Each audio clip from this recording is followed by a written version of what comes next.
ఆషాఢ శుక్రవారం ఉప్పుతో ఈ దీపం వెలిగిస్తే మీ ఇంట్లో డబ్బే డబ్బు. అందరికీ నమస్కారం. మన ది ఉల్సి రాజీ ఛానల్ వీక్షకులకు స్వాగతం. ఎంతో పవిత్రమైన మరియు విశిష్టమైన ఆషాఢ మాసం వచ్చేసింది. సాధారణంగా ఆషాఢ మాసం అనగానే శుభకార్యాలు చేయకూడదని అందరూ అనుకుంటారు. కానీ ఆధ్యాత్మిక సాధనకు, అమ్మవారి ఆరాధనకు ఈ మాసం ఎంతో శ్రేష్టమైనది. ముఖ్యంగా ఈ ఆషాఢమాసంలో వచ్చే ప్రతి శుక్రవారం సాక్షాత్తు ఆ శ్రీ మహాలక్ష్మీ దేవిని భక్తి శ్రద్ధలతో పూజిస్తే మీ ఇంట్లో ధన ధాన్యాలకు, సిరి సంపదలకు ఎలాంటి లోటు ఉండదు. లక్ష్మీదేవి కటాక్షం ఎల్లవేళలా మీ కుటుంబంపై ఉంటుంది. ప్రతిరోజూ నిత్య పూజలు చేయలేని వారు కనీసం ఈ ఆషాఢమాసంలో వచ్చే 4 శుక్రవారాలు నిష్ఠగా అమ్మవారిని ఆరాధిస్తే మీ ఆర్థిక బాధలన్నీ తొలగిపోయి అద్భుతమైన రాజయోగం సిద్ధిస్తుంది. ఈ నెల రోజుల పాటు అమ్మవారి దివ్యమైన శక్తి భూమండలంపై విశేషంగా ఉంటుంది కాబట్టి ఈ సమయంలో చేసే చిన్న పూజకైనా రెట్టింపు పుణ్యఫలం లభిస్తుంది.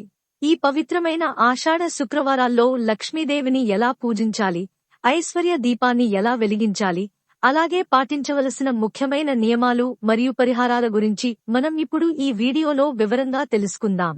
ఈ ఆధ్యాత్మిక విషయాలను తెలుసుకునే ముందు దయచేసి ఈ వీడియోకి ఒక లైక్ చేసి కింద కామెంట్ సెక్షన్లో భక్తితో జై మహాలక్ష్మి అని కామెంట్ చేయండి. ఆషాఢ మాసంలో శుక్రవారం పూజ చేయాలనుకునే స్త్రీలు ఉదయాన్నే వీలైతే బ్రహ్మ ముహూర్తంలోనే నిద్రలేవడానికి ప్రయత్నించండి.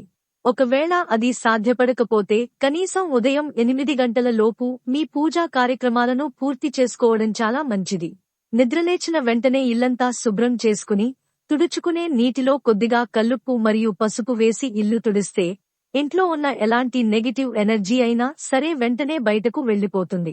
ఇంటి గడప సాక్షాత్తు ఆలక్ష్మీదేవికి ప్రతిరూపం కాబట్టి గడపను శుభ్రమైన నీటితో కడిగి పసుపు రాసి కుంకుమ బొట్లతో అందంగా అలంకరించాలి.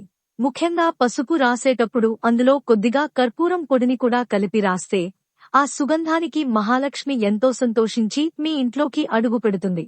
గడప ముందు బియ్యపు పిండితో అష్టదళ పద్మం ముగ్గు వేసి ఆ ముగ్గుపైన పసుపు కుంకుమలు చల్లి పూలతో అలంకరించండి. అలాగే ఇంటి గుమ్మం బయట కుడివైపున ఒక చిన్న రాగి కలశంలో శుభ్రమైన నీరు పోసి అందులో పసుపు, కుంకుమ మరియు ఎర్రటి పూలు వేసి ఉంచండి. ఇలా సింహద్వారం దగ్గర నీటితో నిండిన కలశం ఉంచడం వల్ల మీ ఇంటికి ధనాకర్షణ విపరీతంగా పెరుగుతుంది. ఈ పూజ కోసం స్త్రీలు తలస్నానం చేసి ఎరుపు రంగు వస్త్రాలు ధరించడం ఎంతో శుభకరం.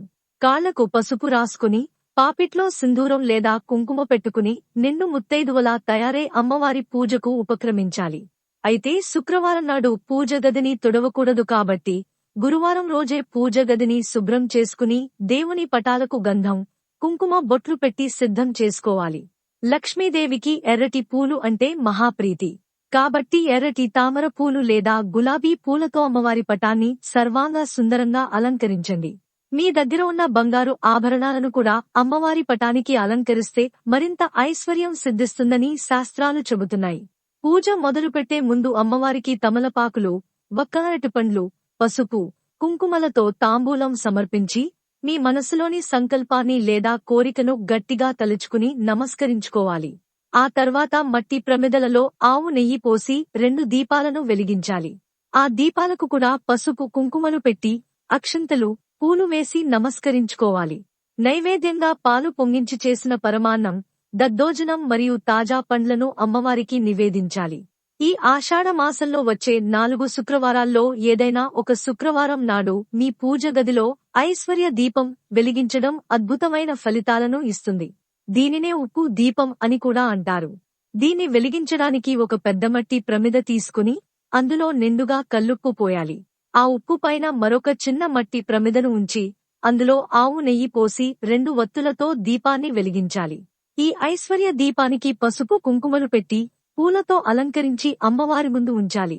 దీపం కొండెక్కిన తర్వాత మరుసటి రోజు శనివారం ఉదయాన్నే ఆ ఉప్పును తీసి నీటిలో కరిగించి ఎవరూ తొక్కని ప్రదేశంలో లేదా చెట్టు మొదట్లో పోయాలి. ఈ ఉప్పు దీపం వెలిగించడం వల్ల కుటుంబంలో ఉన్న దరిద్రం, అప్పుల బాధలు పూర్తిగా నశించిపోయి వ్యాపారంలో లాభాలు వచ్చి ఇంటి ఆదాయం విశేషంగా పెరుగుతుంది. దీనితో పాటు లక్ష్మీదేవికి ఎంతో ఇష్టమైన సుగంధ ద్రవ్యం యాలకులు. 21 యాలకులను ఒక దారానికి గుచ్చి మాలగా తయారుచేసి ఆ మాలనమ్మవారికి అలంకరించి కనకధారా స్తోత్రం పఠిస్తే అప్పుల బాధలన్నీ మంచులా కరిగిపోతాయి. పూజ పూర్తయిన తర్వాత ఆ యాలకుల మాలను ఒక ఎర్రటి వస్త్రంలో కట్టి మీ బీరువాలో లేదా డబ్బు దాచుకునే ప్రదేశంలో పెట్టుకుంటే ఖర్చులు తగ్గిధనాకర్షణ కలుగుతుంది.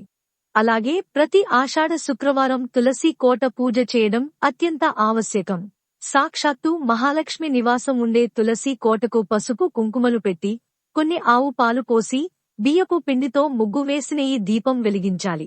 తులసమ్మకు బెల్లం ముక్కను నైవేద్యంగా పెడితే కోరిన కోరికలన్నీ శీఘ్రంగా నెరవేరుతాయి. సాయంత్రం సమయంలో ఇల్లంతా సాంబ్రాణి ధూపం వేయడం వల్ల నెగిటివ్ ఎనర్జీ నశించి పాజిటివ్ వైబ్రేషన్స్ వ్యాపిస్తాయి. వీలైతే ఆవుకు తోటకూర మరియు బెల్లం తినిపించడం వల్ల ముక్కోటి దేవతల ఆశీస్సులు లభిస్తాయి. సాయంత్రం పూట ఒక నిండు ముత్తైదువను మీ ఇంటికి ఆహ్వానించి పసుపు, కుంకుమ, గాజులు మరియు తాంబూలం సమర్పిస్తే సాక్షాత్తు ఆ లక్ష్మీదేవి మీ ఇంటికి వచ్చి మిమ్మల్ని దీవించినంత పుణ్యం దక్కుతుంది. అదేవిధంగా ఇంటికి ఉన్న నరదృష్టి, నరఘోష తొలగిపోవడానికి ఒక చిన్న కలబంద మొక్కకు పసుపు కుంకుమలు రాసి మీ ఇంటి సింహద్వారానికి పైభాగంలో తలకిందులుగా వేలాడదీయండి. పూజలో వాడిన ఒక నిమ్మకాయకు పసుపు రాసి కుంకుమ బొట్లు పెట్టి గుమ్మానికి కడితే అష్టదరిద్రాలు తొలగిపోతాయి. వీటితో పాటు సాయంత్రం సమయంలో దగ్గరలో ఉన్న దుర్గాదేవి ఆలయానికి వెళ్లి నువ్వుల నూనెతో నిమ్మకాయ దీపాలు వెలిగిస్తే జాతకంలోని శని, రాహు, కేతు దోషాల తీవ్రత పూర్తిగా తగ్గిపోతుంది. ఇంట్లో నెగిటివ్ ఎనర్జీ తొలగిపోవడానికి ఒక గాజు గ్లాసులో శుభ్రమైన నీరు పోసి అందులో కొద్దిగా కల్లుప్పు మరియు ఒక పచ్చని నిమ్మకాయను వేసి మీ ఇంటి హాల్లో ఒక మూలన ఉంచండి. ఇది మీ ఇంట్లోని చెడు శక్తులను లాగేసుకుని కుటుంబంలో ప్రశాంతతను, సుఖ సంతోషాలను నింపుతుంది.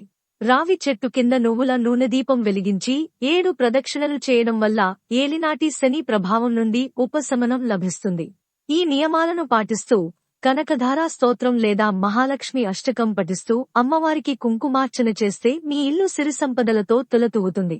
ఈ ఆషాఢ శుక్రవారాల్లో ఈ విధంగా పూజ చేసి ఆ జగన్మాత అనుగ్రహాన్ని పొందాలని మనసారా కోరుకుంటున్నాను. ఇలాంటి మరిన్ని ఆధ్యాత్మిక విషయాల కోసం మన ఛానల్ను సబ్స్క్రైబ్ చేసుకోండి. ధన్యవాదాలు.